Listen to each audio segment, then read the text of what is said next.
नमस्कार। द देसी अड्डा पर आपका स्वागत है। मैं हूं राकेश तिवारी। देखिए, तय होने के बावजूद एनडीए में सीट शेयरिंग का फॉर्मूला अटक गया है। ऐसा इसलिए हुआ है क्योंकि भाजपा ने जो सीट शेयरिंग का फॉर्मूला तय किया था उसे मानने के लिए न नीतीश कुमार तैयार हैं और न चिराग पासवान।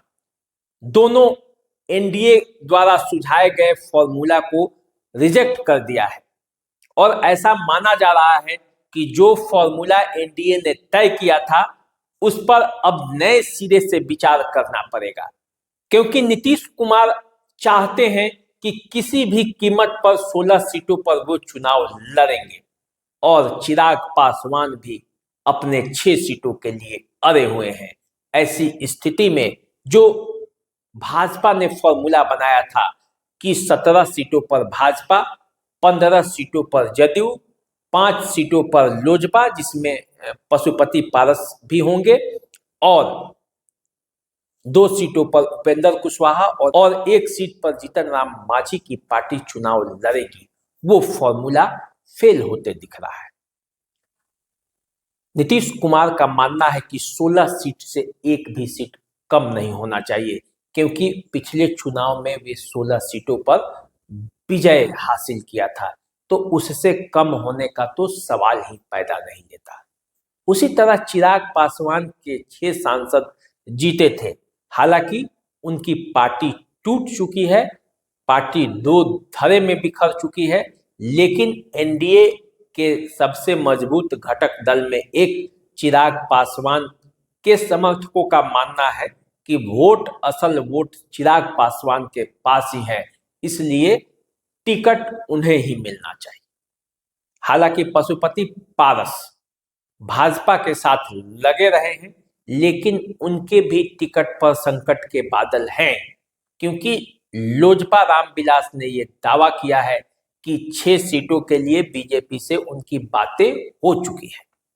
तो अब जो कई तरह की बातें आ रही हैं, सीट शेयरिंग होने के बावजूद, सीट शेयरिंग पर बातें स्पष्ट होने के बावजूद यदि घटक दल तैयार नहीं हो रहे हैं तो इसके पीछे कारण क्या है, और भाजपा भी बिहार पर इतने फोकस तरीके से ध्यान दे रही है तो इसका कारण क्या है। अब इस मामले को समझते हैं। भाजपा पिछले लोकसभा चुनाव में 39 सीटें जीती थी। इस बार वो 40 सीट जीतना चाहती है। किसी भी कीमत पर वो बिहार से 40 सीटें जीतना चाहती है और इसीलिए वो सिर्फ अपने सीट पर ध्यान नहीं दे रही है, वो सहयोगियों के सीटों पर भी ध्यान दे रही है। एक एक सीट पर मंथन चल रहा है और मंथन इस बात का भी चल रहा है कि जो सहयोगी दल प्रत्याशी उतार रहे हैं वो जिताऊ हैं भी या नहीं। केवल सीट देकर भाजपा निश्चिंत होना नहीं चाहती और इसीलिए बिहार के सीटों के बंटवारे में ये देरी हो रही है। ऐसा माना जा रहा है कि भाजपा रात 10 बजे से 2 बजे 2:30 बजे रात तक बैठक कर अपने सीटों को क्लियर करते जा रही है। अपने सीटों पर उसका मंथन जारी है, मंथन चल भी रहा है, लेकिन बिहार की सीटें फंसी हुई है और बिहार की सीटें इसलिए फंस गई है क्योंकि यहाँ सहयोगी दल ज्यादा है और सहयोगियों में मुख्य रूप से 3 दल जिससे भाजपा अभी संकट में है, भाजपा पसोपेश में है कि इनका मामला कैसे सुलझाया जाए। उसमें नीतीश कुमार, चिराग पासवान है। नीतीश कुमार का चिराग पासवान से अदावत है और चिराग पासवान से अदावत उनके चाचा पशुपति पारस का भी है। तो मामला यहाँ जाकर फंस जाता है। पूरा समीकरण सेट होते हुए भी मामला यहीं जाकर फंसता है और सूत्र ये दावा कर रहे हैं कि अमित शाह के दरबार में ये पूरा मामला है और अमित शाह जल्द से जल्द अब इसका राह निकालने वाले हैं। लेकिन भाजपा अपने भी सीटों पर ध्यान दे रही है और भाजपा किसी भी कीमत पर ये नहीं चाहती कि बिहार के 40 सीटों में से कोई सीट वो हारे और इसीलिए वो जमकर तैयारी कर रही है, हर मोर्चे पर तैयारी है। 2-2 सर्वे रिपोर्ट भाजपा के पास जा चुका है। भाजपा उसका अध्ययन भी की है।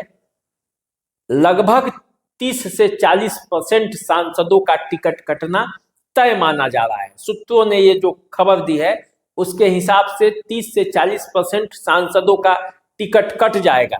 किसी का उम्र बड़ा है, कोई सांसद 2 से 3 बार जीत चुके हैं, उनके खिलाफ जनता में आक्रोश है, इस तरह की भी खबरें हैं।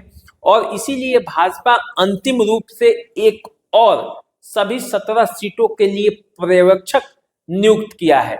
और इन पर्यवेक्षकों की ये जवाबदेही है कि वो अंतिम रूप से वो बताएंगे, क्षेत्र का हालचाल बताएंगे कि किस सांसद के प्रति जनता में नाराजगी है या नहीं। वैसे माना जा रहा है कि प्रदेश समिति ने 3-3 नामों को पहले केंद्रीय समिति को भेज चुका है। अब फाइनल पर्यवेक्षक का रिपोर्ट जाएगा, फाइनल जो बातें होंगी वो देखना है। और इसीलिए भाजपा ने जो पर्यवेक्षक नियुक्त किया है, वो सूत्रों के हवाले से खबर है कि विवेक ठाकुर को दरभंगा की जिम्मेवारी दी गई है। नित्यानंद राय मंत्री, केंद्रीय मंत्री हैं, शिवहर की जवाबदेही है। विधान पार्षद अनिल शर्मा को महाराजगंज का, शहनवाज हुसैन को मोतिहारी का, प्रेम रंजन पटेल को पाटलिपुत्र का, राधा मोहन सिंह को आरा का, राजेंद्र गुप्ता को बक्सर का, राजेंद्र सिंह को पटना साहिब का, संजय जायसवाल को औरंगाबाद का और सतीश चंद्र दुबे को सासाराम की जवाबदेही दी गई है।